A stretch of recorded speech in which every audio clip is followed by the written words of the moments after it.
কুকিংয়ে সবাইকে স্বাগত। আমি ঝুম্পা বলছি। আমি আর একটা নতুন রেসিপি নিয়ে আসলাম। রেসিপিটা হচ্ছে শীতের সমস্ত সবজি দিয়ে মুগ ডাল দিয়ে একটা পাতলা খিচুড়ি, নিরামিষ খিচুড়ি। এই খিচুড়িটা যে কোনো নিরামিষের দিন বা পুজোরতে আমরা এটা ভোগ হিসাবেও রান্না করতে পারি। তার জন্য এক কৌটো মুগের ডাল আমি নিয়ে নিয়েছি।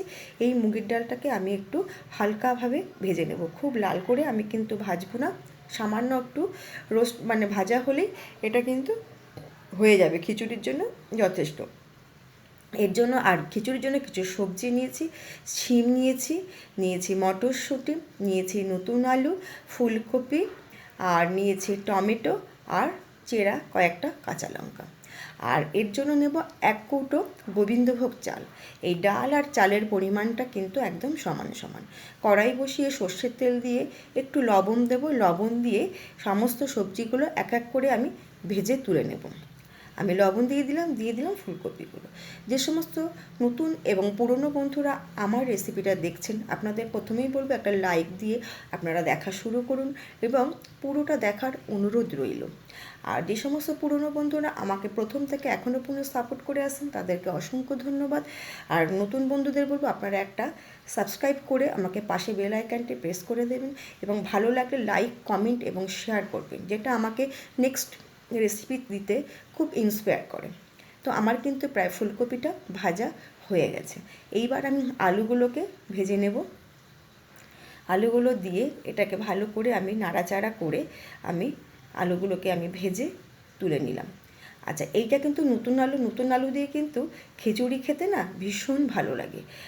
নতুন আলু একটা গন্ধ বা স্বাদ যেটাই বলুন না কেন, খুব খিচুড়ির মধ্যে খুব এটা ভালো যায়। আচ্ছা, এরপরে আমি এখানে ফোড়ন হিসাবে দেব জিরে, তেজপাতা আর দেব দুটো শুকনো লঙ্কা।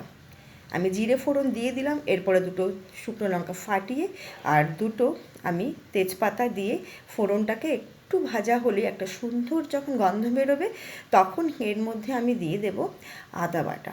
আদাটা কিন্তু খুব মিহিভাবে পেস্ট করার প্রয়োজন নেই, একটুখানি মিক্সিতে দিয়ে জাস্ট একটু ঘুরিয়ে দিলেই তাতেই কিন্তু হয়ে যাবে।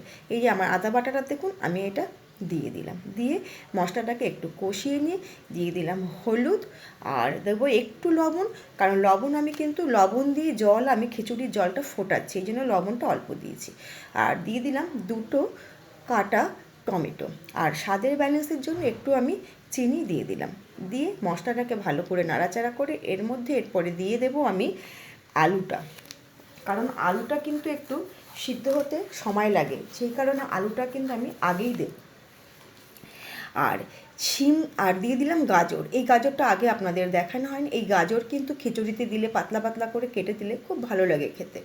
আর দিলাম শিমটা কিন্তু আমি ভাজবো না, জাস্ট মশলার সঙ্গে একটু আমি নাড়াচাড়া করে নেব। আচ্ছা, এটা দেওয়ার পর এরপরে আমি যে আগে থেকে ডালটা ভেজে রেখে চাল আর ডাল একসঙ্গে ওটাকে ধুয়ে রেখে দিয়েছি জল ঝরিয়ে, সেই চাল ডালটা কিন্তু আমি এর মধ্যে দিয়ে দিলাম। আমার কিন্তু শিম দিয়ে আলু দিয়ে মশলাটা আগে কষিয়ে নিয়ে তারপরেই কিন্তু এই চাল আর ডালটা আমি দিয়ে দিলাম। দিয়ে এটাকে আমি ভালো করে কষিয়ে নেব, নাড়াচাড়া করে নেব। এইদিকে আমার খিচুড়ির জন্য কিন্তু জল ফুটছে। এখানে আমি যেহেতু 2 কৌটো আমি চাল ডাল দিয়ে দিয়েছি, এখানে প্রায় 9 কৌটো, ওই মাপেরই 9 কৌটো এখানে জল আছে, যেহেতু খিচুড়িটা আমি পাতলা পাতলা রাখবো।